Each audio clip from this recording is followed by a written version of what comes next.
এই যে নদীতে যে বালু জমে থাকে তাতে কি মানে সমস্যা হয়? না, কোনো সমস্যা মানে কি উঁচু হলে ওই সাইডটা ভাঙে পড়ে যাবে, মানে এদিকে কাটা হলে ওই সাইডটা আর ভাঙবে না। কতদিন থেকে মাটি কাটতে ফেলেছেন?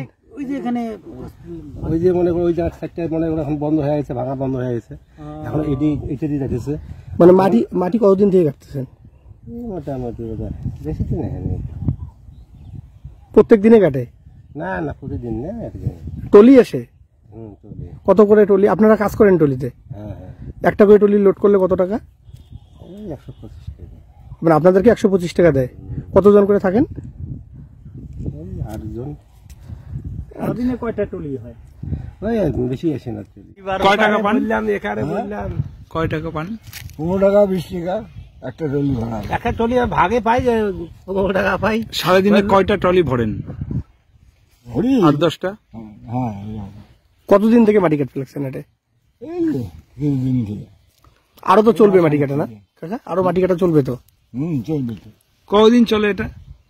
আর বেশি দিন চলবে না। না, চলবে না। বললাম এই মাটিগুলো কতদূর করে যায়? একেবারে বহুদূর যায়, বহুদূর, একেবারে বান্ধবঘাট পর্যন্ত যায়।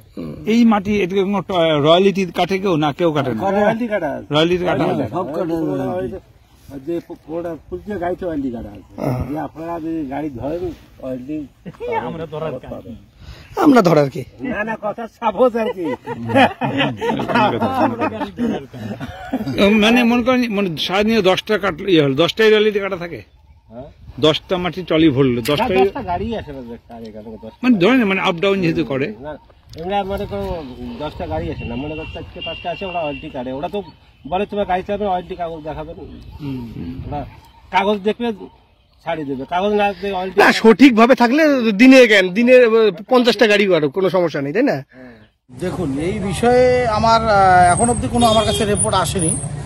যে যদি এরকম রিপোর্ট আসে তাহলে নিশ্চয়ই আমরা সেই পদক্ষেপ নেব এবং বিএলআর সাহেবকে আমরা জানাবো, বিষয়টা প্রশাসনের নজরে দেব, এই জন্য পদক্ষেপ নেওয়া হবে।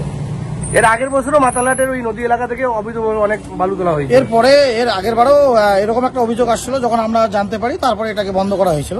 কিন্তু এবার যেহেতু আমাদের কাছে এখনো খবরে আসেনি যে এরকম সমস্যা হচ্ছে, এখন যদি আমরা রিপোর্টটা পাই আর কি, তাহলে অবশ্যই আমরা সেটাকে পদক্ষেপ নেব। নদীর পার কেটে মাটি কেটে নিয়ে যাওয়া হচ্ছে, মানে ভয়ঙ্কর সামনের দিন, সেটা অবশ্যই পদক্ষেপ নেওয়া হবে, কিন্তু আমাদের কাছে এরকম কোনো রিপোর্ট নেই। যদি রিপোর্টটা আসে তাহলে অবশ্যই আমরা সেটার পদক্ষেপ নেব।